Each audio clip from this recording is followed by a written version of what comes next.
Hey guys, it's Scarlett at Bole, and today I want to show you how I paint this cotton paint by line.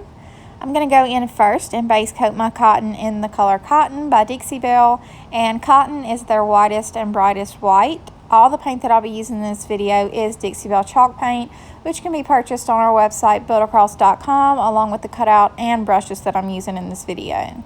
I've gone in and painted my stem in the color Chocolate, and I'm using a number 4 round to do that. This smaller brush definitely helps. And now I'm going in and outlining the edges with a sponge brush in the color Chocolate, and then I'm going in and adding some little accents on my cotton.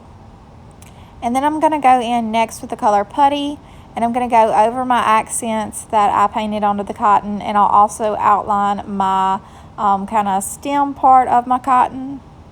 And then that will complete my project. This is a very easy project, and I hope you guys enjoy it and have a great day.